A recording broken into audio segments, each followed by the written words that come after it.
Hello everyone, welcome to streaming knowledge. आज हम periodic properties का पार्ट थर्ड करने वाले हैं, जिसके अंदर हम ये सब टॉपिक्स कवर करेंगे। तो उसमें कुछ बेसिक टर्म्स रहेंगी और कुछ पीरियोडिक ट्रेंड्स हम पढ़ेंगे, बट आज के लेक्चर में हम सिर्फ एटॉमिक रेडियस के बारे में पढ़ने वाले हैं। तो शुरू करते हैं आज का ये वीडियो। देखिए, अगर अभी तक आपने मेरे इस चैनल को सब्सक्राइब नहीं किया है तो प्लीज़ कर लीजिए, और साथ ही साथ मेरे टेलीग्राम चैनल को भी सब्सक्राइब कर लीजिए। जो लिंक है उसका आपको डिस्क्रिप्शन बॉक्स में मिल जाएगा, क्योंकि उसके ऊपर मैं आपको नोट्स भेजूँगी। तो शुरू करते हैं आज का ये वीडियो। देखिए, सबसे पहली चीज़ कि बेसिक टर्म्स कौन कौन सी हैं मॉडर्न पीरियोडिक टेबल के अंदर। एमपीटी मैंने यहाँ पर शॉर्ट में लिखा है, empty means modern periodic table, ठीक है। तो सबसे पहले हमारे पास एक टर्म है जिसको बोलते हैं हम लोग रिप्रेजेंटेटिव एलिमेंट्स। तो देखिए, रिप्रेजेंटेटिव एलिमेंट्स कौन से एलिमेंट्स होते हैं? तो ऐसे एलिमेंट्स जो कि मेन ग्रुप्स के हैं। अब आप बोलेंगे भाई 18 ग्रुप्स हैं, लेकिन मेन ग्रुप्स हम किसको बोलेंगे? तो जो मेन ग्रुप्स हैं वो कौन कौन से हैं? एस और पी ब्लॉक के जो ग्रुप्स हैं उसमें से आप हेलोजन मतलब नोबल गैसेस को हटा दो, ठीक है। हेलोजन नहीं, सॉरी, नोबल गैसेस को आप क्या करो, यहाँ से हटा दो, ठीक है। तो हम इनको क्या बोल देंगे? रिप्रेजेंटेटिव एलिमेंट्स बोल देंगे। तो एक बार फिर से रिपीट करती हूँ, रिप्रेजेंटेटिव एलिमेंट्स आपके पास कौन से हो गए? तो एस ब्लॉक और पी ब्लॉक के जो एलिमेंट्स होंगे उनको हम रिप्रेजेंटेटिव या नॉर्मल या मेन ग्रुप के एलिमेंट्स बोल देते हैं। अब देखिए, सेकेंड चीज़ है हमारे पास टिपिकल एलिमेंट्स। टिपिकल एलिमेंट्स कौन से होते हैं? तो जो थर्ड पीरियड है उसके एलिमेंट्स को आप बोल दोगे टिपिकल एलिमेंट्स। क्यों बोलोगे? बिकॉज जो वो एलिमेंट्स हैं वो पूरे के पूरे ग्रुप्स की प्रॉपर्टीज़ को शो करते हैं। मतलब अगर सोडियम है तो वो जितने भी एलिमेंट्स उस ग्रुप के अंदर प्रेजेंट है, मींस फर्स्ट ग्रुप के अंदर प्रेजेंट है, उनकी प्रॉपर्टीज़ को वो शो करेगा, ठीक है। तो इसलिए हम क्या बोल सकते हैं? इनको टिपिकल एलिमेंट्स बोल सकते हैं। बट आपको यहाँ पर एक चीज़ का ध्यान रखना है कि टिपिकल एलिमेंट्स में इनर्ट गैसेस नहीं आती हैं, ठीक है। उसके अंदर इनर्ट गैसेस नहीं आती हैं, मींस ग्रुप 18 नहीं आता है। तो ये चीज़ आपको याद रखना है। थोड़ा सा आगे बढ़ते हुए हम लोग, अगली हमारे पास टर्म क्या है? Diagonal relationship. अब आपके दिमाग में क्वेश्चन आया होगा कि हमने इन्हीं को क्यों बोल दिया भाई टिपिकल एलिमेंट्स? हम भाई सेकेंड पीरियड के एलिमेंट्स को भी तो बोल सकते थे ना, हमने पीरियड थर्ड के ही एलिमेंट्स को क्यों बोला? बिकॉज जो सेकेंड पीरियड के एलिमेंट्स हैं वो कुछ एलिमेंट्स के साथ जो कि पीरियड थर्ड के अंदर है उनके साथ डायगोनल रिलेशनशिप को शो करते हैं। मतलब डायगोनली वो कुछ एलिमेंट्स के साथ उनकी प्रॉपर्टीज़ जो है उनकी मैच करती हैं। समझ रहे हो बात? तो मतलब जैसे लिथियम है, उसकी प्रॉपर्टीज़ मैग्नीशियम के साथ मैच करेंगी, कुछ एक बेरिलियम के एल्यूमिनियम के साथ करेंगी, बोरोन कि सिलिकॉन के साथ करेंगी, means they show diagonal relationship with each other. इसलिए हम पीरियड 2 को नहीं लेते हैं, पीरियड 3 को लेते हैं। किसमें? टिपिकल एलिमेंट्स में, ठीक है। ये चीज़ हो गई। तो वही लिखा है यहाँ पर कि some elements of period 2 show relationship with element of period 3 which are present diagonally opposite to them, ठीक है। और इसको हम क्या बोल देंगे? डायगोनल रिलेशनशिप बोल देंगे। तो वही जो मैंने आपको बोला वही चीज़ यहाँ पर लिखी हुई है। अब देखिए अगली चीज़, कंडीशंस कौन कौन सी डायगोनल रिलेशनशिप होने के लिए रिक्वायर्ड है। तो पहली चीज़ कौन सी रिक्वायर्ड है? तो सबका जो है वो क्या होना चाहिए? चार्ज टू साइज रेशियो बराबर होना चाहिए। मतलब अगर हम इसका और इसका डायगोनल रिलेशनशिप की बात कर रहे हैं तो इनका चार्ज बाय मास जो रेशियो है वो बराबर होना चाहिए, ठीक है। इसका मतलब क्या हुआ? चार्ज बाय साइज को हम क्या बोलते हैं? आयनिक पोटेंशियल बोल देते हैं। मीन्स उन एलिमेंट्स का आयनिक पोटेंशियल सेम होना चाहिए। इतनी बात क्लियर हो गई। अब देखिए अगली चीज़, उनकी सेम इलेक्ट्रोनेगेटिविटी है, होनी चाहिए। देखिए इसके बारे में हम थोड़ी देर बाद डिटेल में पढ़ेंगे, ठीक है। तो फिलहाल बस इतना याद रखिए कि उनकी सेम इलेक्ट्रोनेगेटिविटी होनी चाहिए। अगली चीज़ जो करेंगे हम लोग वो है शील्डिंग और स्क्रीनिंग इफेक्ट। पहले मैं आपको एक चीज़ समझाती हूँ कि होता क्या है। सपोज करो आपके पास कुछ इस तरीके से क्लासरूम है, ठीक है। यहाँ पर आपका वाइट बोर्ड लगा हुआ है, यहाँ पर 1 रो है, 2 रो है, 3 रो है, 4 रो है, ठीक है। तो इसमें क्या बैठे हुए हैं? बच्चे बैठे हुए हैं। अब देखिए जो हमेशा फ्रंट पे बैठता है बच्चा, ठीक है, उसका जो इंट्रैक्शन होता है या अट्रैक्शन होता है मैम के साथ ज़्यादा होता है। मीन्स अगर वो बच्चा एब्सेंट भी होगा तो क्या होगा? मैम पूछेगी भाई बच्चा क्यों नहीं आया है, क्या प्रॉब्लम हो गई। लेकिन वहीं पर जो बच्चा पीछे का होगा, समझ रहे हो बात, यहाँ बैठता होगा, उसके ऊपर मैम का बहुत ही कम ध्यान जाता है। आपको ही पता है, क्लास में आप देखते ही होंगे वो चीज़ें कि उसके ऊपर मैम का बहुत कम ध्यान जाता है, इवन वो एब्सेंट भी हो रहा है तो मैम को कुछ ज़्यादा फ़र्क नहीं पड़ रहा होता है, ठीक है। लेकिन कुछ यहाँ पर बीच वाले भी होते हैं जो बीच में बैठते हैं, राइट। अब देखो सपोज करो ये बच्चा फ्रंट वाला जो क्वेश्चन पूछता है तो मैम जो है इमीडिएटली आंसर करती हैं, ठीक है। लेकिन जब पीछे वाला आंसर करे पूछेगा तो मैम क्या बोले, बच्चे ये बीच वाले क्या बोलते हैं, अरे भाई हो जाएगा मैम हो जाएगा, आप आगे चलो। मीन्स आप क्या बोल सकते हो कि जो पीछे वाले बच्चे उनकी कंसर्न्स को उतने अच्छे से सॉल्व नहीं किया जाता है या मतलब सुना भी नहीं जाता है, बिकॉज वो मैडम से दूर हो चुके हैं। लेकिन वहीं पर जो बच्चे फ्रंट वाले हैं वो मैम के क्या है, पास में है। अब देखो इसी को आप क्या करो, एटम के साथ रिलेट कर दो। एटम में मैडम मतलब आपका न्यूक्लियस हो गया, तो और जो हमारे पास फर्स्ट रो है मीन्स फर्स्ट शेल की बात हम कर रहे हैं, और सेकेंड या बीच वाले जो हम उनकी बात कर रहे हैं n=2 n=3 n=4 शेल्स की बात कर रहे हैं, और लास्ट हमारे पास क्या है, वैलेंस सेल है, मीन्स मान लो n=5 है कोई, ठीक है। इसका मतलब क्या हुआ कि जो न्यूक्लियस होगा वो ज़्यादा फोर्स ऑफ अट्रैक्शन उसका होगा किसके साथ, n=1 के साथ, ये ज़्यादा उसकी तरफ वो अट्रैक्टेड होगा। वहीं पर जैसे ही हम न्यूक्लियस से दूर जाएंगे मीन्स n=1 टू n=5 जाएंगे तो जो अट्रैक्शन है वो कम होता चला जाएगा, बिकॉज n=5 जो है बहुत ज़्यादा दूर है। साथ ही साथ अगर कुछ भी होता है तो जो 5 वाला जो सेल है उसके इलेक्ट्रॉन्स को कौन परेशान करेगा, कौन रिपेल करेगा, तो ये वाले इलेक्ट्रॉन्स रिपेल कर देंगे जो उसके अंदर वाले हैं, समझ रहे हो बात। तो ये वाले इलेक्ट्रॉन भी उसको क्या कर रहे होंगे, रिपेल कर रहे होंगे, या उसकी जो इंट्रैक्शन है वो न्यूक्लियस से कम कर रहे होंगे। जैसे कि हमने देखा था कि जो आउटर मोस्ट शेल के बच्चे थे या रो के बच्चे थे उनका जो इंट्रैक्शन था उसको कौन कर्व कर रहा था, कौन रिड्यूस कर रहा था, ये वाले भी रिड्यूस कर रहे थे, क्योंकि कुछ भी पूछ रहे थे तो ये लोग भाई हल्ला मचा दे रहे थे बीच वाले, समझ रहे हो। तो वही यहाँ पर हो रहा है कि जो आउटर मोस्ट शेल वाले जो इलेक्ट्रॉन्स होंगे उनका अट्रैक्शन जो है न्यूक्लियस से come because of these electrons भी हो जाएगा जो बीच में उसके आएंगे। इतनी बात क्लियर हो गई। तो इसी को हम क्या बोलते हैं, शील्डिंग और स्क्रीनिंग इफेक्ट। मतलब जो वैलेंस इलेक्ट्रॉन जो इनर इलेक्ट्रॉन से रिपल्शन फील कर रहे हैं और क्या बोल सकते हो, या उनका अट्रैक्शन न्यूक्लियस से कम कर रहे होते हैं, उनको हम क्या बोल देते हैं, शील्डिंग और स्क्रीनिंग इफेक्ट, ठीक है। तो वही लिखा है, the phenomenon of repulsion of valence electron by the electron in inner shells to reduce the nuclear charge is called screening और शील्डिंग इफेक्ट। एक बार फिर से रिपीट कर देती हूँ मैं कि जो वैलेंस इलेक्ट्रॉन है, ठीक है, उनका जो अट्रैक्शन है न्यूक्लियस से कम किया जा रहा है। कौन कम कर रहा है, इनर शेल कर रहे हैं पहली चीज़, और साथ ही साथ इनर शेल इनको रिपेल भी कर रहे हैं, उसको हम क्या बोल देंगे, शील्डिंग और स्क्रीनिंग इफेक्ट, ठीक है। तो ये चीज़ हो गई। अब देखिए, अब हम क्या बोल सकते हैं कि जितना जो है अट्रैक्शन होना चाहिए था मैडम के साथ उतना आउटर मोस्ट का नहीं है, ठीक है। आउटर मोस्ट का उतना अट्रैक्शन नहीं है। क्यों नहीं है, because of all these factors जो बीच में है यहाँ पर शरारती तत्व, तो उनके कारण जो है मैम के साथ उतना अट्रैक्शन नहीं है। तो हम क्या बोल सकते हैं कि जितना जेड इफेक्टिव या फिर जितना अट्रैक्शन लगना चाहिए था उतना उनके ऊपर नहीं लग पा रहा है, ठीक है। तो मतलब हम क्या बोल सकते हैं, जो आउटर मोस्ट मीन्स जो वैलेंस इलेक्ट्रॉन होंगे उनके ऊपर जितना जेड इफेक्टिव लगना चाहिए था उतना नहीं लग पा रहा है। तो टोटल जो जेड इफेक्टिव है वो कितना लग रहा है, तो कितना लगेगा, तो जेड इफेक्टिव आप कैसे कैलकुलेट कर लोगे, तो जेड माइनस सिग्मा। सिग्मा यहाँ पर क्या हो जाएगा, स्क्रीनिंग कांस्टेंट। स्क्रीनिंग कांस्टेंट आप कैसे निकालोगे वो हम देखने वाले हैं। इसके लिए हम स्लेटर्स रूल पढ़ेंगे, ठीक है। स्लेटर्स रूल के थ्रू हम क्या करते हैं, इस सिग्मा की वैल्यू को फाइंड आउट करते हैं। स्क्रीनिंग कांस्टेंट मतलब जितना जो स्क्रीनिंग इफेक्ट है जो इनर मोस्ट इलेक्ट्रॉन क्या बोल सकते हो आप लगा रहे हैं आउटर मोस्ट इलेक्ट्रॉन के ऊपर, वो वैल्यू आप यहाँ पर कैलकुलेट करके रख दोगे।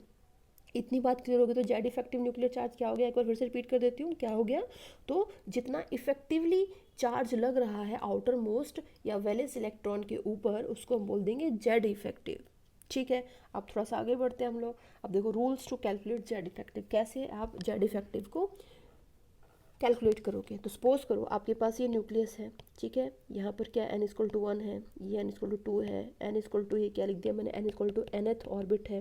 सपोज करो इस nth ऑर्बिट के अंदर भी 4-5 इलेक्ट्रॉन है, मान लो यहाँ पर 5-6 इलेक्ट्रॉन है, ठीक है। तो ये जो इलेक्ट्रॉन है इसको ये वाले तो रिपेल करेंगे ही, बट ये वाले भी अपने वाले भी रिपेल करेंगे, समझ रहे हो बात। तो मैंने क्या बोल दिया यहाँ पर कि अगर सपोज करो यहाँ पर जो इलेक्ट्रॉन जिसका नाम ए है, अगर आपको ए के ऊपर रिपल्शन फाइंड आउट करना है तो कैसे करोगे, कि इनके थ्रू भी रिपल्शन फाइंड आउट करोगे और जो अंदर वाले इलेक्ट्रॉन है उनके थ्रू भी रिपल्शन फाइंड आउट करोगे, दोनों को ऐड कर दोगे। इतनी बात क्लियर हो गई। तो सपोज करो जो इलेक्ट्रॉन nth ऑर्बिट में प्रेजेंट है उसके ऊपर बाकी के nth ऑर्बिट के इलेक्ट्रॉन्स कितना रिपल्शन लगाएंगे, वो एक का रिपल्शन होगा 0.35 के बराबर। इतनी बात क्लियर हो गई। और यहाँ पर एक एक्सेप्शन है कि जो 1s होगा, अगर 1s का इलेक्ट्रॉन होगा तो उसके ऊपर 0.30 का लगेगा, 0.35 का नहीं लगेगा। ये सिर्फ आप इसके केस में पढ़ने वाले हो, हाइड्रोजन या हीलियम के केस में पढ़ने, सॉरी हाइड्रोजन भी नहीं, हीलियम के केस में पढ़ने वाले हो, ठीक है। अब देखिए अगला हमारे पास क्या है, n-1 है। मतलब सपोज करो ये हमारे पास क्या था, न्यूक्लियस था, और ये हमारे पास 2-3 यहाँ पर शेल्स हैं, इलेक्ट्रॉन यहाँ पर है। तो हमने क्या बोल दिया कि अगर हमें इस इलेक्ट्रॉन के ऊपर क्या निकालना है, effective nuclear charge find out करना है, तो इसके ऊपर ये वाले इलेक्ट्रॉन भी रिपल्शंस लगाएंगे। तो इसके लिए हमने देख लिया कितना होगा, हर इलेक्ट्रॉन का रिपल्शन 0.35 के बराबर होगा। तो अगर 5 हो गए तो 5 से आप इंटू कर दोगे। लेकिन वहीं पर जो इसके अंदर वाले होंगे, सपोज करो ये था, इसका अंदर वाला ये वाला ऑर्बिट जो होगा, ठीक है, मीन्स सपोज कर लो ये 3 है तो ये क्या हो जाएगा, 2 हो जाएगा। मीन्स n, अगर ये n है तो ये n-1 ऑर्बिट हो जाएगा। तो इसके अंदर जो इलेक्ट्रॉन्स होंगे उनके थ्रू कितना रिपल्शंस लगेगा, तो एक के थ्रू लगेगा 0.85। अगर 5 है तो 5 के थ्रू लग जाएगा 0.85 इंटू 5 कर दोगे, तो वही लिखा है। वहीं पर n-2, तो n-2 के लिए कितना होगा, वो 1 होगा। n-2 मतलब अगर 3, 2, 1 ले रहे हो आप, तो इसके लिए कितना हो जाएगा, 1 हो जाएगा। तो वैसे भी क्या हो रहा है, जैसे जैसे आप मैडम के पास होते जाओगे वैसे वैसे आपका क्या हो जाएगा, इंट्रैक्शन बढ़ता चला जाएगा, इंट्रैक्शन बढ़ता चला जाएगा। तो फाइनली वैल्यू क्या हो जाएगी इसकी, 1 हो जाएगी। 1 के बाद वो कहीं और नहीं जाने वाली है, इसलिए इसकी फाइनल वैल्यू हमने 1 कर दी है। अब सपोज करो आपको कैलकुलेट करना है, कैसे कैलकुलेट करोगे, आप देखो यहाँ पर h क्या है, यहाँ पर 1s1 है, ठीक है। h क्या है, 1s1 है। एक मिनट को इसको हमें हटा देते हैं यहाँ से, ताकि आप खुद से कर पाओ, ठीक है। तो यहाँ पर क्या है, h क्या है, 1s1 है, ठीक है। तो 1s में ही इलेक्ट्रॉन है। अब देखो हमने क्या बोल दिया, ये न्यूक्लियस है, ये हमारा न्यूक्लियस था, और इसके बाहर क्या है, n ये 1 जो है हमारे पास शेल है, इसमें एक ही इलेक्ट्रॉन है। तो भाई इसके ऊपर कौन, अगर क्लास में मैडम है और मैडम के साथ एक ही बच्चा है, तो तुम्हें लगता है कि बच्चे का ध्यान कभी उधर उधर जाएगा, हमेशा मैडम के साथ वो इंट्रैक्शन करता रहेगा भाई, समझ रहे हो बात। तो इस केस में हम क्या बोल सकते हैं, इस केस में क्या होगा कि जेड इफेक्टिव क्या आ जाएगा, 1 के बराबर ही आ जाएगा। मीन्स कोई और जो है उसके ऊपर रिपल्शन या कुछ और नहीं कर पाएगा। तो हम क्या बोल सकते हैं, जेड इफेक्टिव मतलब क्या हो गया, यहाँ पर जेड कितना आ गया, 1 आ गया न्यूक्लियर चार्ज, ठीक है, और -0, क्योंकि और कोई इलेक्ट्रॉन इसके ऊपर रिपल्शन नहीं लगा रहा है। तो आंसर क्या आ जाएगा, 1 ही आ जाएगा। अब देखिए हीलियम है, हीलियम मतलब क्या हो गया, फिर से n=1 में आएगा, लेकिन हीलियम के केस में कितने इलेक्ट्रॉन्स आएंगे, 2 इलेक्ट्रॉन्स आएंगे, राइट, 2 इलेक्ट्रॉन्स आएंगे।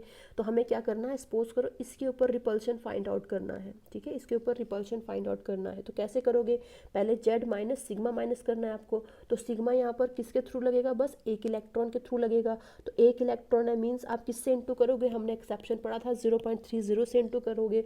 तो कर लो यहाँ पर 0.30, यहाँ पर 2 आएगा यार, जेड की वैल्यू 2 आएगी, यहाँ पर 1 नहीं आएगी, हीलियम है, ठीक है। 2 कर लिया मैंने। तो टोटल कितना आ जाएगा हमारे पास, 1.7। मतलब जो ये वाला इलेक्ट्रॉन है उसके ऊपर कितना जेड इफेक्टिव लगेगा, 1.7 लगेगा। अब देखिए तीसरा एग्जाम्पल है आपके पास लिथियम का। अब देखो इसमें क्या हो गया, बीच में न्यूक्लियस है कुछ इस तरीके से, n=1 है, ठीक है, और n=2 है, यही है। अब देखो n=1 में कितने इलेक्ट्रॉन है, 2 इलेक्ट्रॉन है, और n=2 में कितने इलेक्ट्रॉन है, 1 इलेक्ट्रॉन है। तो हमें क्या करना है, हमेशा वैलेंस इलेक्ट्रॉन के ऊपर क्या करना है, जेड इफेक्टिव फाइंड आउट करना है, कैलकुलेट करना है। तो पहली बात जो लिथियम है उसका जेड का वैल्यू कितना हो जाएगा, कितना हो जाएगा, तो कर लो यहाँ पर जेड का वैल्यू हो जाएगा 3, ठीक है। उसके बाद माइनस, और अब देखो यहाँ ये वाला इलेक्ट्रॉन है, इसके साथ में तो कोई और है ही नहीं, मीन्स इसके ऊपर कोई और रिपल्शन नहीं लगाएगा सेम ऑर्बिट में। बट अगर हम बात करते हैं n-1 की, मीन्स n=1 की अगर हम बात करेंगे तो उसमें क्या है, 2 इलेक्ट्रॉन है, क्या है, 2 इलेक्ट्रॉन है। और n-1 के लिए एक इलेक्ट्रॉन कितना रिपल्शन लगाता है, 0.85 का लगाता है। तो हम लिख देते हैं यहाँ पर कितना हो गया, 2 × 0.85 लिख दिया मैंने। तो कैलकुलेट कर लो कितना आ जाएगा, 1.3 आ जाएगा, ठीक है। इतनी बात क्लियर हो गई। अब देखो अगला देख लेते हैं। अब अगला का हमारे पास क्या है, हाइड्रोजन लिथियम बेरिलियम। बेरिलियम हो गया, हाइड्रोजन हीलियम लिथियम, मतलब हमारे पास एटॉमिक नंबर क्या हो गया इसका, जेड की वैल्यू 4 हो गई। अब देखो इसमें क्या हो गया, अब इस केस में जो इलेक्ट्रॉन्स हैं 2s में वो 2 हो गए। इसका मतलब क्या हो गया कि जो ये वाला इलेक्ट्रॉन है, मीन्स जो ये वाला इलेक्ट्रॉन है इसके ऊपर ये वाला इलेक्ट्रॉन भी रिपल्शन लगाएगा और ये वाला भी लगाएगा, ये वाला भी लगाएगा। लेकिन अगर सेम ऑर्बिट की अगर हम बात करते हैं तो एक ही इलेक्ट्रॉन है और सेम ऑर्बिट में कितना रिपल्शन लगाता है, तो 0.35 लगाता है, मैंने लिख दिया। प्लस अंदर में कितने 2 है तो 2 कितने लगाएंगे, तो 0.85 लगाएंगे। ठीक है, और इसको जब तुम कैलकुलेट कर लोगे तो तुम्हारे पास आंसर आ जाएगा, जो तुम कैलकुलेट खुद से कर लोगे। ठीक है, इतनी बात क्लियर हो गई। चलो अब अगला एग्जांपल देख लेते हैं सोडियम का। तो सोडियम की इलेक्ट्रॉनिक कॉन्फ़िगरेशन कुछ इस तरीके से है, ठीक है, आपके सामने है, जिसमें n में हमारे पास 1 इलेक्ट्रॉन है, n-1 में 8 इलेक्ट्रॉन है और n-2 में 2 इलेक्ट्रॉन्स हैं। ठीक है, तो हमेशा हम क्या करते हैं, जो जेड इफेक्टिव है वो वैलेंस इलेक्ट्रॉन के ऊपर फाइंड आउट करते हैं।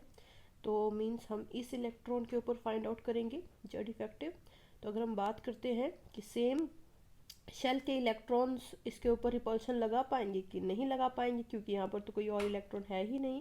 लेकिन अगर हम बात करते हैं n-1 के इलेक्ट्रॉन का रिपल्शन, तो कितना हो जाएगा, 8 है, और 8 इंटू कितना कर देंगे हम लोग, 0.85 कर देंगे, जो हमने पीछे पढ़ा भी। तो हमारे पास क्या आ जाएगा यहाँ पर, तो देखो Z effective is equals to atomic number Z की वैल्यू कितनी होती है इसके केस में, सोडियम के केस में जेड 11 होता है, माइनस तो 0.85 इंटू 8 और प्लस, और उसके बाद देखो अगला हमारे पास n-2 में क्या है, 2 है। तो अभी हमने देखो यहाँ पर पढ़ा था कि n-2 के बाद जितने भी होंगे उनके लिए हम क्या ले लेंगे, वैल्यू 1 ले लेंगे। तो कर दो, यहाँ पर क्या आ जाएगा, यहाँ पर 1 आ जाएगा, तो 1 इंटू कितना आ जाएगा आपके पास, 2 आ जाएगा। सॉल्व कर लीजिए, आपके पास आंसर आ जाएगा। नेक्स्ट एग्जाम्पल देखिए, मैग्नीशियम का है, वो भी वैसे ही करना है। कैसे, तो जेड इफेक्टिव आपके पास क्या हो जाएगा, तो कैसे करोगे आप, तो 12 माइनस करोगे और सिग्मा की वैल्यू कितनी आ जाएगी इस केस में। तो देखिए अब यहाँ पर ध्यान देना है कि n इक्वल टू जो हमारे पास जो n है यहाँ पर उसके पास 2 इलेक्ट्रॉन्स है। अगर हम इसके ऊपर अगर जेड इफेक्टिव फाइंड आउट कर रहे हैं तो इसके ऊपर का जो जेड इफेक्टिव रिपल्शंस लगेंगे वो सेम शेल के इलेक्ट्रॉन भी उसके ऊपर रिपल्शन लगाएंगे, मीन्स इसके थ्रू भी कुछ रिपल्शंस लग रहा होगा। तो मीन्स हम क्या बोल देंगे, यहाँ पर क्या है 1 है, तो 1 इंटू क्या कर लो, 0.35 कर लो, और उसके बाद प्लस यहाँ पर नेक्स्ट में कितने हैं, 8 है, तो 8 के थ्रू कितना लगेगा, 0.85 लगेगा, और जो बचे हुए इलेक्ट्रॉन्स होंगे उनके थ्रू कितना लग जाएगा, 1 लग जाएगा। तो 2 इंटू 1 कर लो, इसको कैलकुलेट कर लो, आंसर आ जाएगा आपके पास। ठीक है, तो इस तरीके से आप मैग्नीशियम का कैलकुलेट कर सकते हो। वैसे देखिए कैल्शियम है, कैल्शियम में क्या है, तो वही है, देखिए यहाँ पर n में n-1, n-2, n-3 में कुछ एक इलेक्ट्रॉन्स है। अगर हमें क्या करना है, इस इलेक्ट्रॉन के ऊपर जेड इफेक्टिव कैलकुलेट करना है, तो कैसे करेंगे, तो जेड इफेक्टिव कितना हो जाएगा, जेड की वैल्यू कैल्शियम के लिए कितनी होती है, 20 होती है। ठीक है, कितनी हो जाती है, 20 हो जाती है। ठीक है, जेड का एटॉमिक नंबर, कैल्शियम का एटॉमिक नंबर हो गया 20। ठीक है, अब देखो अगली चीज़ माइनस सिग्मा की वैल्यू, तो इस वाले इलेक्ट्रॉन के ऊपर जो लास्ट वाला था इसके ऊपर ये वाला इलेक्ट्रॉन भी लगा रहा होगा, तो 1 इंटू 0.35, उसके बाद प्लस अगले में कितना आ जाएगा, n-1 में 8 आ जाएगा, तो 8 इंटू कितना आ गया आपके पास, 0.85 आ गया। और उसके बाद अब देखिए क्या लिख सकते हैं हम लोग, देखिए जो n-2 वाला है उसमें क्या है, 8 इलेक्ट्रॉन्स है, 8 भी क्या करेंगे 1 लगाएंगे, और n-3 वाले भी क्या करेंगे 1 ही लगाएंगे, तो प्लस 2 इंटू 1। ठीक है, तो मतलब n-2 और n-2 के बाद वाले जितने भी होंगे वो क्या करेंगे 1 लगाएंगे। ठीक है, तो इसलिए हमने क्या करा, इस तरीके से लिख लिया, इसको कैलकुलेट कर लीजिए, आंसर आ जाएगा आपके पास। अब नियॉन का देख लीजिए, नियॉन का सपोज करो n के अंदर कितने हैं, 8 इलेक्ट्रॉन्स हैं। अगर हमें इस इलेक्ट्रॉन के ऊपर क्या करना है, जेड इफेक्टिव कैलकुलेट करना है, तो कैसे करोगे, कर लो, कैसे करोगे, तो Z effective is equal to neon means 10 minus sigma की वैल्यू सेम में कितने हैं, 7 है। ठीक है, जो इस एक इलेक्ट्रॉन के ऊपर रिपल्शन लगाएंगे, तो 7 इंटू 0.35 कर लो, और प्लस नेक्स्ट में कितने हैं, 2 है, तो 2 इंटू 0.85 कर लो, इससे आपके पास आंसर आ जाएगा। आई होप चीज़ें आपको क्लियर हो गई होंगी। अब देखो थोड़ा सा आगे बढ़ते हैं हम लोग। अब देखिए क्या लिखा है कि जैसे जैसे आप पीरियड में बढ़ेंगे, ठीक है, मतलब पीरियड मतलब कुछ इस तरीके से आप बढ़ेंगे, वैसे वैसे आपका जेड इफेक्टिव इंक्रीज करता है। ठीक है, मतलब लेफ्ट से राइट जैसे आप जाओगे तो आपका जेड इफेक्टिव जो है वो इंक्रीज करता है, मतलब इफेक्टिव न्यूक्लियर चार्ज जो होगा वैलेंस इलेक्ट्रॉन के ऊपर वो बढ़ेगा। क्यों बढ़ेगा, बिकॉज जो नंबर ऑफ इलेक्ट्रॉन है वो सेम ऑर्बिट में बढ़ रहे होते हैं, ठीक है, सेम ऑर्बिट में वो बढ़ रहे होते हैं। लेकिन अगर हम बात करते हैं जेड इफेक्टिव की, डाउन द ग्रुप, मतलब जब आप क्या करोगे, डाउन द ग्रुप मूव करोगे, तो वहीं पर जो जेड इफेक्टिव है वो आपका क्या करेगा, वो डिक्रीज कर जाएगा। क्यों डिक्रीज कर जाएगा, क्योंकि डिक्रीज करेगा, या फिर आप बोल सकते हो बराबर रहेगा, रिमेन्स कांस्टेंट रहेगा, या बहुत स्लाइट डिक्रीज आपको देखने को मिलेगा। क्यों, बिकॉज जो नए इलेक्ट्रॉन्स जो हैं ऐड हो रहे होते हैं वो नई ऑर्बिट में ऐड होंगे, ठीक है। तो ये चीज़ आपको याद रखनी है, जब आप अलोंग द पीरियड मूव करोगे तो जेड इफेक्टिव आपका बढ़ेगा, लेकिन जैसे ही आप डाउन द ग्रुप मूव करोगे तो आपका जेड इफेक्टिव सेम रहेगा, या फिर आप बोल सकते हो स्लाइट डिक्रीज आपको देखने को मिलेगा। मींस अगर हम एग्जांपल लेते हैं Z effective of lithium, sodium, potassium, तो उनका क्या रहेगा, अप्रॉक्सीमेटली सेम, मींस कांस्टेंट रहेगा। वहीं पर जेड इफेक्टिव जो होगा कार्बन, नाइट्रोजन, ऑक्सीजन के केस में इस तरीके से बढ़ता चला जाएगा, ठीक है। ये बात हो गई, थोड़ा सा आगे बढ़ते हैं हम लोग। अब हम बात करेंगे पीरियोडिक ट्रेंड्स की। तो पीरियोडिक ट्रेंड्स में हम सबसे पहले करने वाले हैं एटॉमिक रेडियाई, ठीक है। अब देखिए, सबसे पहली चीज़ कि जो एटॉमिक रेडियस है उसकी आप एग्जैक्ट वैल्यू को कैलकुलेट नहीं कर सकते हो, क्योंकि हम हाइजेनबर्ग अनसर्टेनिटी प्रिंसिपल कर चुके हैं एटॉमिक स्ट्रक्चर ने। और अगर अभी तक आपने वो वीडियोस नहीं देखी तो आप जाके देख सकते हैं। उसने क्या कहा था कि आप एग्जैक्टली जो है वैल्यूज़, मतलब कि पोजीशन की और स्पीड या वेलोसिटी की एक साथ कैलकुलेट नहीं कर सकते हो। तो वही यहाँ पर लिखा है, due to Heisenberg uncertainty principle, जो एटॉमिक रेडियस है उसकी आप एग्जैक्ट वैल्यू कैलकुलेट नहीं कर सकते हो। बट अदरवाइज अगर हम बात करते हैं कि एटॉमिक रेडियस होता क्या है, तो एटॉमिक रेडियस क्या होता है, it is an average distance between last electron and nucleus of atom. अब आप बोलेंगे भाई एवरेज क्यों लेना है हमें, रीज़न उसके पहले पीछे क्या है। अगर आपको याद हो तो ये न्यूक्लियस होता था सेंटर में, और इसके सराउंडिंग में जो इलेक्ट्रॉन था वो कुछ वेव की तरह मूव करता था ना, वेवी नेचर था, वेव की तरह मूव करता था। मींस अगर आपको क्या करना है, एवरेज एटॉमिक रेडियाई कैलकुलेट करना है, तो देखो कैसे करोगे। जो इलेक्ट्रॉन है वो कहीं यहाँ पर भी हो सकता है, तो मतलब यहाँ से लेकर यहाँ तक का डिस्टेंस, इलेक्ट्रॉन यहाँ पर भी हो सकता है, तो यहाँ से लेकर यहाँ तक का डिस्टेंस, यहाँ पर भी हो सकता है तो यहाँ से लेकर यहाँ तक का डिस्टेंस, यहाँ पर भी हो सकता है तो यहाँ से लेकर यहाँ तक डिस्टेंस। मतलब आप क्या बोल सकते हो कि इस तरीके से आप अलग अलग वैल्यूज़ को लिख के उसका क्या करोगे, अगर एवरेज निकाल लोगे तो आपके पास क्या जाएगा, एटॉमिक रेडियस आ जाएगा। तो इसलिए यहाँ पर एवरेज लिखा हुआ है। तो एटॉमिक रेडियस क्या होता है, it is an average distance between last electron and nucleus of atom, ठीक है। अब अगली चीज़ पीरियोडिक ट्रेंड की बात करते हैं कि पीरियोडिक टेबल में वो कैसे वेरी करता है। तो जो एटॉमिक रेडियस होता है वो अलोंग द पीरियड डिक्रीज करता है। क्यों डिक्रीज कर रहा है बताती हूँ मैं आपको। वहीं पर atomic radius down the group क्या करता है, इंक्रीज करता है। अब देखिए डिक्रीज क्यों कर रहा है, देखो क्या होगा, हमने क्या पढ़ा था थोड़ी देर पहले कि जेड इफेक्टिव जो होता है वो क्या करता है, अलोंग द पीरियड इंक्रीज करता है, जेड इफेक्टिव इंक्रीज करेगा। अब एक बात बताओ, जब ये न्यूक्लियस है आपके पास, ये इलेक्ट्रॉन्स हैं, फिर से ये इलेक्ट्रॉन्स हैं, ठीक है, ये इलेक्ट्रॉन्स है कुछ इस तरीके से, ठीक है। अब क्या हुआ, आपको पता है कि जैसे जैसे आप अलॉन्ग द पीरियड बढ़ते जाओगे तो वैसे वैसे जो इलेक्ट्रॉन है वो सेम सबशेल के अंदर ऐड होते जाते हैं, ठीक है, सेम सबशेल के अंदर ऐड होते जाएंगे। और वहीं पर आपको पता है कि क्या होगा कि जैसे जैसे आप बढ़ रहे हो इफेक्टिव न्यूक्लियर चार्ज बढ़ता जा रहा है, जिसके कारण क्या होगा कि जो एटम होगा वो सिकुड़ना शुरू हो जाएगा। जैसे अगर आपके ऊपर कोई जोर से फोर्स लगाए दोनों तरफ से, तो आप थोड़ा पिचक जाओगे। आपके पास रबड़ की बॉल होगी, रबड़ की बॉल के ऊपर आप क्या करो, जोर से फोर्स लगाओ तो क्या कर जाएगी, पिचक जाएगी, राइट। तो वैसे यहाँ पर क्या होगा कि जैसे यहाँ पर जेड इफेक्टिव न्यूक्लियर चार्ज जो है बढ़ेगा अलोंग द पीरियड, तो जो एटम है वो सिकुड़ना शुरू हो जाएगा। मीन्स बहुत ज़्यादा फोर्स ऑफ अट्रैक्शन लग रहा है, जिसके कारण उसका एटॉमिक रेडियाई क्या कर जाएगा, डिक्रीज कर जाएगा। वहीं पर जब हम डाउन द ग्रुप चलेंगे तो उस केस में क्या होगा, आपको बता चुकी हूँ मैं कि डाउन द ग्रुप जा रहे हैं तो क्या हो रहा है कि नंबर ऑफ ऑर्बिट्स जो है वो इंक्रीज हो रही है। तो नंबर ऑफ ऑर्बिट्स इंक्रीज हो रही है मीन्स क्या हो रहा है, साइज जो है बढ़ रहा है। तो वही लिखा है, due to increase in number of orbit, जो एटॉमिक रेडियस है वो डाउन द ग्रुप इंक्रीज करेगा, बट अलोंग द पीरियड वो डिक्रीज करेगा, बिकॉज जेड इफेक्टिव जो है उस केस में बढ़ रहा है, ठीक है। अब अगली चीज़ कि जो एटॉमिक रेडियस होता है वो 3 तरह का होता है, ठीक है, 3 तरह का होता है। पहला क्या होता है, कोवलेंट रेडियस, ठीक है। कोवलेंट में हमने क्या पढ़ा था, कोवलेंट बॉन्ड कैसे बनता था, दो एटम्स के बीच में, तो ओवरलैपिंग के कारण बनता था, ठीक है। तो इस तरीके से कुछ ओवरलैपिंग इनके बीच में देखने को मिलेगी। तो कोवलेंट रेडियस क्या हो गया, it is the average distance between 2 nucleus of atom which are covalent bonded, ठीक है। तो ये न्यूक्लियस हो गया और ये न्यूक्लियस हो गया, तो इसके बीच का क्या हो गया, आपको एवरेज डिस्टेंस फाइंड आउट कर लेना है। तो वो क्या हो जाएगा, कोवलेंट रेडियस हो जाएगा। तो क्या हो गया यहाँ पर DAB/2। तो याद रखना है किसमें क्या हो रही है, ओवरलैपिंग हो रही है, ठीक है। लेकिन अगला क्या होता है, हमारे पास मेटालिक रेडियस होगा।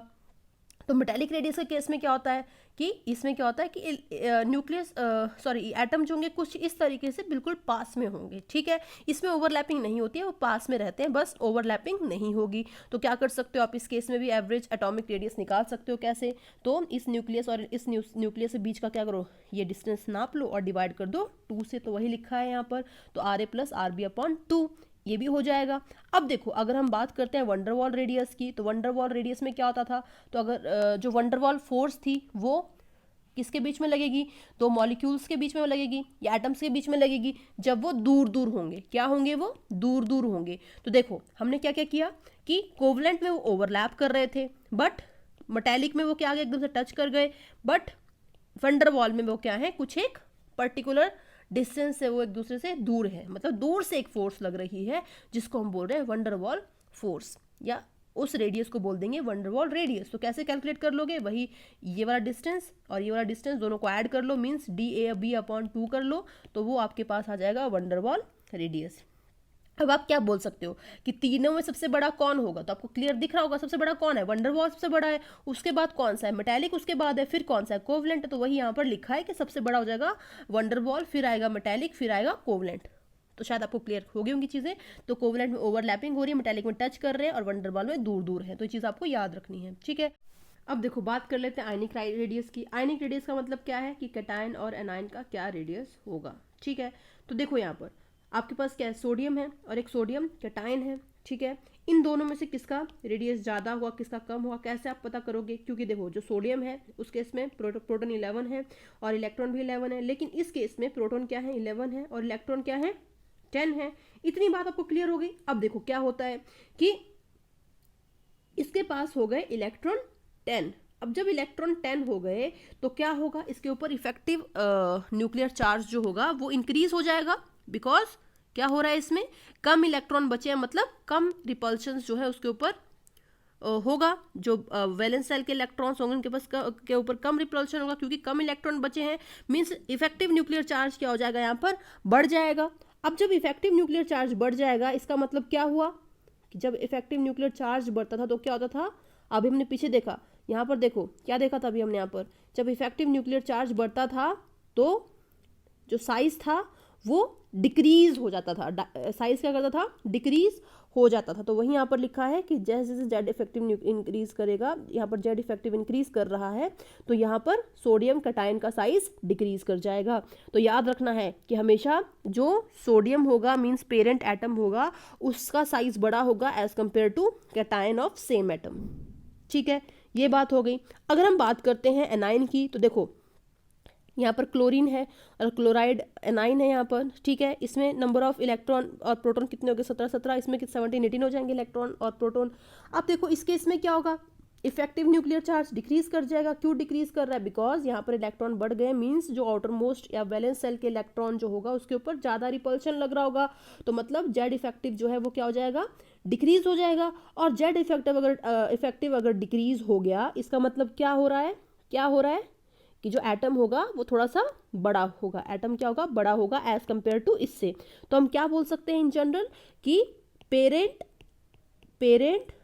एटम से एनाइन का साइज बड़ा होगा और कैटाइन का साइज छोटा होगा।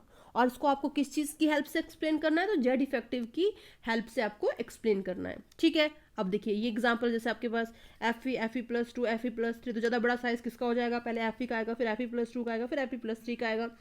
वैसे आपके पास क्या, देखो ये है N+1, उसके बाद n है, उसके बाद n-1 है, n-2। तो समझ में आ गया होगा ऐसा क्यों हो रहा है, क्योंकि पॉजिटिव का सबसे कम और एनायन का सबसे ज़्यादा। वैसे देखो इसका जितना ज़्यादा एनायनिक होगा उतने ज़्यादा नंबर ऑफ इलेक्ट्रॉन बढ़ जाएंगे, मीन्स जेड इफेक्टिव डिक्रीज हो जाएगा, और इसका मतलब क्या हो गया, आयनिक साइज जो है वो बढ़ जाएगा।